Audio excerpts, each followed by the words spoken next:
If you want to manifest wealth with the law of attraction, you absolutely must stop doing the things that poor people do. And I know this because I've done all of the things that I'm going to talk about in today's video. They are how I grew up. It's the way that I used to manage my life. And until I learned how to correct these things, I did not attract wealth. So please learn from my mistakes here. So I have a few behaviors for you to go ahead and do your best to give up. All right. The first one, and this is one of my favorites, is that you want to stop valuing money over your time. Money over your time. People who have a more poverty mindset typically value their money more than their time. They'll spend enormous amounts of time and effort and frustration to save a couple bucks. So for me, I used to drive all over town trying to save a few dollars on something that we needed for the house. And I'd be spending hours of time trying to save $5 to $10 on something. And that really isn't something that makes sense if you want to attract money. And the reason why is that when you value your money over your time, what you say vibrationally to the universe is that your time isn't valuable, your life isn't valuable, and that's not a message you want going out into the world. You want to be screaming out loud and proud into the universe that your time is valuable. It's more valuable than a couple dollars here or a couple dollars there. When you have that kind of an attitude, then the amount of money that comes to you is going to rapidly increase to reflect that belief that your time is valuable. You're somebody who, you know what, you can't afford to waste an hour standing in line at the grocery store. You can't afford it. You need to be out there, attracting money in different ways. And if you look at the wealthiest people on the planet, you'll see that they all adhere to this. They do not waste their time doing tasks that put money over their time. So the time that they spend is really spent on the things that they really want to be doing or things that are going to generate a lot of money for them, but they're not going to be wasting their time trying to do everything themselves. And even on a practical, really understandable, three-dimensional way of looking at it, this totally makes sense. Okay, so for me personally, back before I understood this concept, I used to cook dinner for my family. And trust me, I am not a good cook. So nobody in our house was really appreciating the fact that I was cooking. I didn't like cooking. So it really felt like something I didn't want to do, and it took an enormous amount of my time. I had to figure out what I needed from the grocery store. I had to go to the grocery store, get the ingredients, come back, chop up the bell peppers, turn on the stove, do all of this stuff. And I wasn't enjoying it at all. I was spending a lot of time and effort every day in order to save a few dollars because I didn't want to spend the money to order food in or to go out to eat or to hire someone to cook or whatever that expense would have been. Once I understood this principle, I stopped cooking in my house, and everybody's very relieved about that. Okay, so I don't cook at all. My husband likes to cook, so for him it's an enjoyable use of his time, so sometimes he cooks, and a lot of times I order stuff or we go out to eat, and I don't spend any of my time doing that task anymore. I am willing to spend the extra money to go out to eat or to order food in or get it some other way that saves me my time. And again, on a very practical level, this has enabled me to attract more money. Why? Because I'm not spending an hour or 2 hours every day of my life doing something I don't want to do. And now I have that hour or 2 hours back to either go out and work on my business and attract money that way, or to spend time to rest and reflect and get back into the flow. So I'm more receptive and money comes my way. And I challenge you to think about this in your own life. Are you spending a lot of time doing something just to save a couple bucks, and it's something you don't really like doing and you'd rather just not do at all? If so, go ahead and comment it below so other people can get some ideas of how they can start eliminating some of these time sucks. Is there some way that you could delegate this? Could you hire somebody to do it or just stop doing it entirely?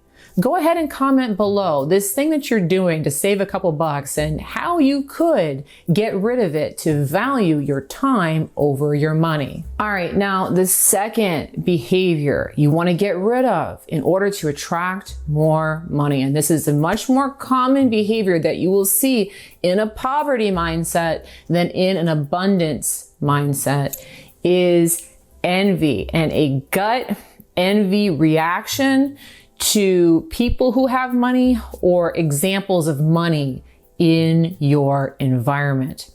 Now, this is something it's a gut thing, and it's very, very common that if you're around somebody who has more than you or who suddenly comes into wealth, that it's going to kind of sting a little bit. And you may find that sense of envy bubbling up, that why isn't it me? I should have it. This is very, very common, but we want to work to correct this because it keeps us from moving into a higher level of wealth. And I'll share with you a little bit on how you can do that in just a second. But as a quick example, before I give you that, today I can tell a lot about a person's abundance and their mindset about abundance based on how they react to the car that I drive. And I know I've mentioned this on my channel earlier, this past summer, a few months back. I got a really nice high performance Maserati, and it has a Ferrari engine. So like you can hear it coming around the corner. It's one of those loud, kind of obnoxious cars, but it's one of those cars. It's kind of an eye-catching, rumbly car. And because of the car that it is, I typically see very polarizing reactions from people. There are people who will come up to me in the parking lot and they will want to take pictures of my car or look in my car or give me a high five about my car. And I can tell this person is super psyched about my car. And there's a whole other reaction that I get too, which is I very frequently, when I'm driving or I'm getting in and out of it, people will shoot me looks of contempt. Like these are looks I didn't get back when I drove my Nissan, okay? I didn't get this kind of a look. But in the Maserati, I get typically one of these two responses from people is they either look very upset about what I'm driving or very excited about what I'm driving. And this is something to understand, is that you want to become one of these people over here, that when you see something, whether it's a nice car on the road or, your friend gets a raise or, someone comes into some money, you want to be that person that the automatic reaction is they are psyched about it. Because if you're excited about it, you're in alignment with that kind of wealth in that moment. Okay, you're resonating on that level, you're feeling it, and you want to be able to cultivate that sense that other people's wealth is your wealth. If instead the gut reaction is always envy or that feeling of just contempt that you don't even have really any control over, it just kind of washes through you when you see it. Unfortunately, when you have these experiences where people have money or wealth or exotic things around you, every time that happens, you're practicing your lack of abundance, okay? And so in that moment where we have that gut punch feeling, we're pulling away from wealth. So this is a super important thing to correct. And again, like I said, I've got a way for you to correct it. And the way for you to correct it is always to be asking yourself, how is this benefiting me? How does this Maserati on the road benefit me? How does my friend getting a raise benefit me? And when you start to do this, what you do is you start to resonate on a higher level, which is that other people's wealth is your wealth. Okay. Good things coming in are good, not just for them, but for you. And, on a practical level, again, this is true as well. Let's say that your friend gets a promotion and suddenly she's making a lot more money. Okay. This has the potential to benefit you. Okay. Your friend might get you some nicer birthday present gifts now, or, make some better connections in a certain industry that can help you out. Or maybe she's going to be more inclined to pick up the check. doesn't really matter. There's many different ways why your friend making more money could absolutely benefit you. And this isn't to say you should become a mooch on everybody who's getting good things, but just to let the mind go there for a minute that, you know what, this is good. It's good for me to have abundant friends. It's good for me to live in a community where people have nice things. I'd much rather live in a community where people have nice cars than people be, not having the things that they want and living in poor conditions. It benefits not just them, but me. That's what you want to remind yourself of every single time you see things that show off an abundant lifestyle. You want to ask yourself that, how is this benefiting me, so that you get to share in the success as well. All right, so I have some more poor mindset behaviors to talk about here. But first, if you like law of attraction videos that teach you how to create the reality of your dreams, please make sure to go ahead and subscribe to my YouTube channel. And of course, go ahead and click that handy little notification bell, wherever it is, so that you are alerted whenever I release a new video. I put out content like this every single week, and I know you'll enjoy coming along for the ride. All right, so our next behavior that you want to let go of, because it's a poverty mindset behavior, and I've talked about this one before because I was such an offender of this one. I was so deep in this one. This was like the only way I did it, okay? You don't want to identify as a bargain shopper. Okay, so for me, before I learned about the law of attraction, everything was a bargain. I shopped only the sales. I always cut coupons. I was always looking in the clearance bins. Okay, I shopped at Walmart. I shopped at Dollar Tree. I didn't go into any store where I thought I would spend a penny more than I had to. Now, a lot of people will tell you and firmly believe that searching for a bargain is a very virtuous thing and it's a smart thing to do with your money, but it's not. It absolutely is not. If it was, trust me, I would have been the richest woman on the planet 10 years ago. Trust me, it is not. It does not work. And the reason why is very simple on an energetic level, is that, if you're shopping for things based on price, what you say to the universe is, I can't have what I really want. I can't have what I really want. I have to settle for less. I have to settle for less in life. And remember, the law of attraction always matches you with that inner monologue, whether it's conscious or subconscious. And oftentimes this is a very subconscious message that you're putting out, is that, I have to settle for less. I have to settle for less.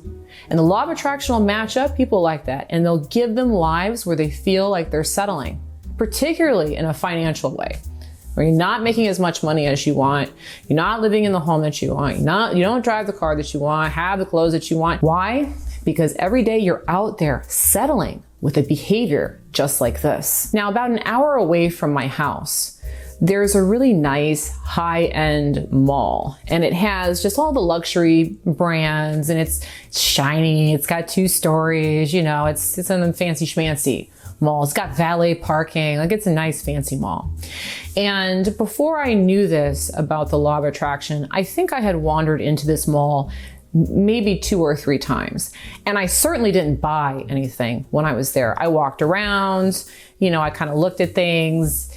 I didn't even want to walk into the stores. Okay, I certainly couldn't envision myself buying anything. I think I got maybe like a cookie at the food court, but I wasn't going to shop there. Okay, the idea of walking into one of these stores and buying something just felt so far out of my league. And I remember thinking, wow, it must be really nice to be able to be at a place like this and buy something. Now, as I started to unravel this particular poverty behavior, there came a point where I made myself go into the fancy stores. And one of the first ones that I did was with my husband. We walked into the Rolex store, and this was several years ago. And I was like, there's no way I'm gonna buy anything, but we'll just go look. We'll go look. And I allowed myself to walk in and to talk to the salesperson and to look at the things that they have. And today, my husband actually has now a couple of Rolex watches. And now this mall has become my go-to mall. It's the mall that I prefer to go to. It's the mall that I like going into. And I shop there. I don't just buy the cookies. Now, if you don't have a lot of money right now, the idea of walking into a store like that is very daunting, or, going and shopping in a place like that is very daunting. And if that's the case, then do it kind of the way that I did it. Allow yourself to go into the store you really want to go into. Allow yourself to try on the clothes that you really want to buy. Allow yourself to have that visceral experience, because it's going to start to change the way that you think about the situation. That you're allowed to do this. You're allowed to look at what you want, touch what you want, try on what you want. And the more that you do that, the more the mind starts to agree with the idea that you can have this too. And as soon as you have that concept inside of yourself, you're going to find that the universe is going to support you. I started doing this at that mall a few years back. Now I make a lot more money. A lot more money has come in to support me to continue to be able to go to that mall. So it's a funny thing. Ironically, spending more money is an excellent way to attract more of it. Now, if you enjoy law of attraction tips that help you create the life of your dreams, you might want to go ahead and sign up for one of my free PDFs. If you are interested in getting into the physical condition of your life, getting into really great shape, I do have a really awesome free PDF that harnesses and shares with you all of my best body manifesting tips. I am just about 43 years old now. I got 2 kids and a 6-pack, so these things do work. If you'd like to pick up that free PDF, please go to bestbodytips.com. Again, that is bestbodytips.com, and I will also go ahead and put a link to that PDF in the description. Also, if you are new to my work here, I would love to invite you to take my 5-minute Law of Attraction test. If you would like to know for sure that you are the creator of your reality and what's going on in your mind is what is being attracted to you, I have a very simple, very quick 5-minute test where you can prove it to yourself. Put something out and watch it come back. And to take that test now, please go to manifestingtest.com. Again, that is manifestingtest.com. And of course, I will put the link also to that one in the description, but manifestingtest.com is the direct link. Thanks for watching today's video on how to stop doing what poor people do so you can attract more wealth with the law of attraction. I really hope that you enjoyed today's video. And of course, I look forward to bringing you another one soon. Bye-bye.